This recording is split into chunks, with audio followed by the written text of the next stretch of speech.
method approaches to the national budget, convened as part of the commemoration of the International Youth Day 2026.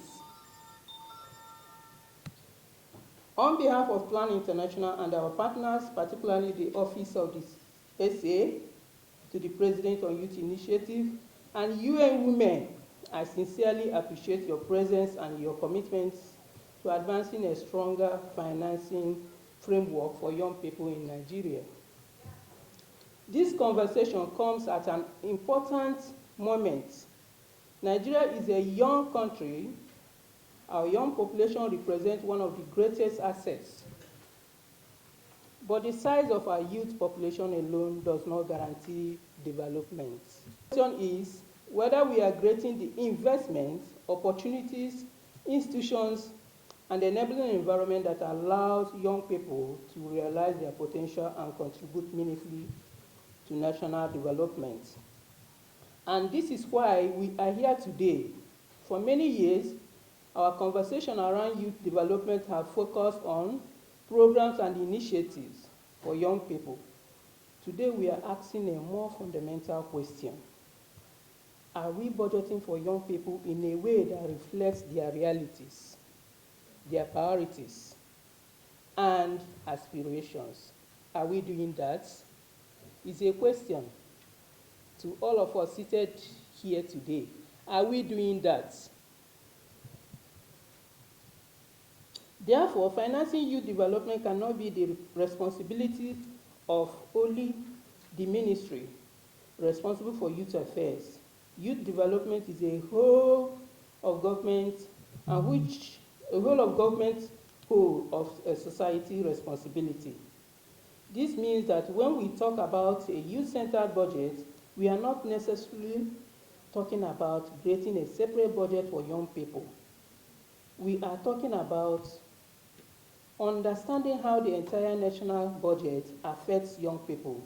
When investments are being made, who is benefiting? What resources are actually... I am Dr. Titi Lokwe-Gbadamosi. I'm the Special Assistant to the President on Youth Initiatives, Monitoring and Delivery. The administration of President Bola Ahmed Tinubu has indeed impacted in the lives of young people. We have seen different programs, we have seen different policies. I think the strongest of what we have right now is the student loan, where a lot of young Nigerians in schools are benefiting from the student loan disbursement from the north to the south of the country. Apart from that, at the fore of this country, of this administration, is youth development agenda. And that is why you find that even within the Ministry of Youth Development, we have different programs running like the Nigerian Youth Academy. We are currently also training young people in CNG retrofitting, making sure that after their service year, they are not idle, but they will have jobs. So we are working along different facets, we are working in different sectors, making sure that there is a firm handshake amongst all the ministries, departments, and agencies to develop proper governance to young Nigerians. Plan International is doing very well, and I must say that we need more collaborations like this. You have asked about what the support from my office is to them. The support is my presence here today, and this collaboration shows that they are doing the right things, and that we are happy to collaborate with them. Gone are the days where the civil society organizations to be on one side and government to be on the other side, but now we are collaborating to build a better and a stronger Nigeria. And that is what we will continue to do. So in terms of support, we'll continue to show up with government presence to build alongside agencies or parastatals or even, organizations like the United Nations and Plan International, all for the good and growth of Nigerian youth. So funding for young people, and you just have to apply yourself to the process as a young person. We have Credit Corps currently going, we have Youthpreneur. We have funding from the Bank of Industry. Smedan is giving out a lot of loans and grants. CAC is doing free registration of companies. So there is a lot to plug into. And I think that my advice to such a young person or young people who are looking to benefit from government programs is that keep your ears to the ground, follow the relevant government agencies online, make sure that you are abreast of government policies. And if you have any issues or you have any difficulties, we are very open to collaborate with you and also to support you to Youth Affairs. We have currently over 1,200 youth initiatives in the country, which are also provided for in the budget, in the 2025 budget. But the concern we have is that just less than 5% of those initiatives are residing with the Federal Ministry of Youth Development and Ministry of Women Affairs, which are actually primarily the ministries that are responsible for youth issues. Then you also look at the Federal Ministry of Education, and where we also have a major concern that not just that we have a reduction in the percentage of allocation to the Federal Ministry of Education in 2025, when you compare Ministry of the 2024 budget to 2025 budget, there's a drop of more than 1%.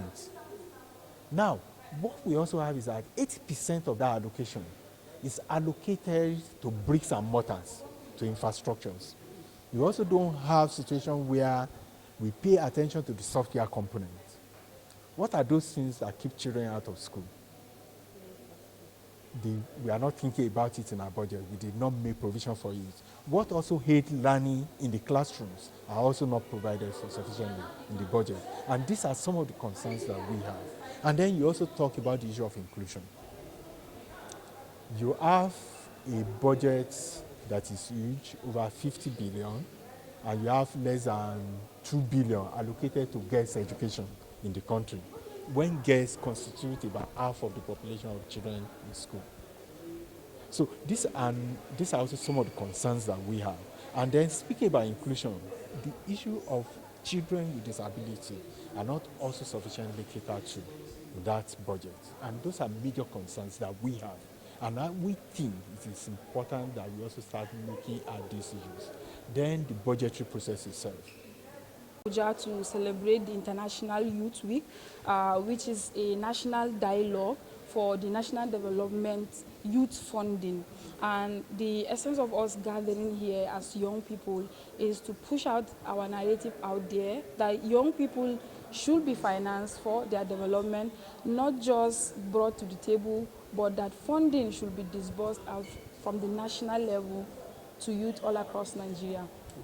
Of Gombe State earlier this August brought the execution of the state policy financing, which is more of a youth strategic policy that was signed to law and to be implemented by the 55th State Council of Gombe State. So that is the effort of the governor to make sure that innovation, education, and entrepreneurship among young people thrive. Can you tell us what? So for young people in Gombe, the challenge, I would like to say, has been curtailed by the government of our present governor, Governor Muhammad Yahaya. But challenges all reside, one of which is political apathy, especially among young people in rural settings. They believe that because they feel their vote doesn't count, so they have political apathy, and this is a major challenge that I'm calling out to young people, not only in Gombe, but in Nigeria as a whole, to come out and vote for the 2027 election, because that is where our